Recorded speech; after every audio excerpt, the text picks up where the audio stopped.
एक कानून मंत्री अपने ही बेटे को डबल एजी बना दे, लोकतंत्र की हत्या करने की ये कोशिश करते हैं, संविधान की हत्या करने की कोशिश करते हैं। और ये मुद्दा जो चर्चा चल रहा था, ये सुशीला डूडी जी थकी हुई बेंच के ऊपर बैठी थी, तो उनको सबको लग रहा था कि वो अनकंफर्टेबल हैं। पहले का काट के, बाद का काट के, बीच का चला के, उसका अर्थ का अनर्थ करके चला रहा। और ये जनता के सामने आ चुका है।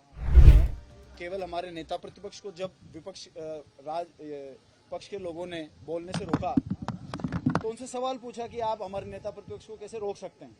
इसी बात के ऊपर बतंगड़ उठा के, क्योंकि उनकी किरकिरी राजस्थान के लोगों के सामने आ रही थी, एक कानून मंत्री अपने ही बेटे को डबल एजी बना दे और अपने ही घर में जो आम भारतीय जनता पार्टी के कार्यकर्ता को या किसी अच्छे वकील को जो सरकार का अच्छा पक्ष रख सके, उसके अधिकार को अपने घर में देने की कोशिश करे, ये मुद्दा नेता प्रतिपक्ष उठा रहे थे। और सरकार की जब किरकिरी होने लगी और वो किरकिरी दिखने लगी, जनता के सामने आने वाली थी, तो ये बौखला गए। और बौखलाहट में दिल्ली से लेकर यहाँ तक जिस तरह के कर्म ये करते हैं, लोकतंत्र की हत्या करने की ये कोशिश करते हैं, संविधान की हत्या करने की कोशिश करते हैं, वही काम इन्होंने कल किया और जनता के सामने इनके चाल चलिए।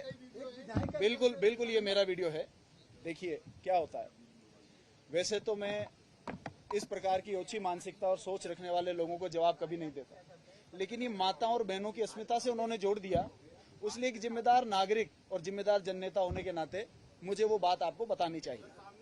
कल हुआ ऐसे कि सब लोग बिस्तर आ गए थे, सब बिस्तरों पे आराम से रिलैक्स हो गए थे।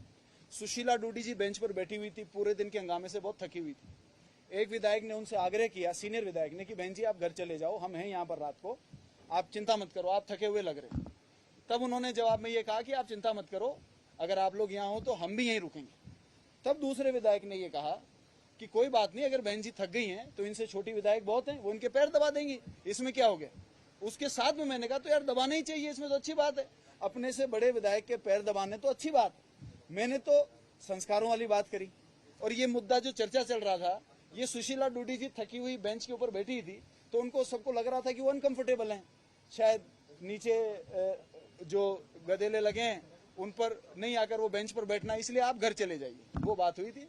लेकिन देखिए, राजनीति के अंदर इस प्रकार के प्रहार होते रहते हैं।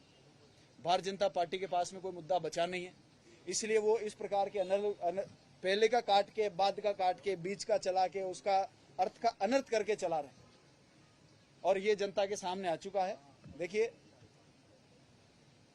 ये तो निश्चित है कि मैं इसका जवाब नहीं देता, लेकिन मैंने जवाब दिया एक जिम्मेदार नागरिक होने के नाते। और दूसरी बात, जिन्होंने भी इसमें उत्तेजना दिखाई है और मेरी छवि को दुलमिल करने की कोशिश करी है, उनको मैं कहना चाहता हूं कि मेरे पिताजी एक बात कहते थे कि गुजर झगड़ा 3 पीढ़ी तक चलता है, 3 पीढ़ी 100 साल चलती है।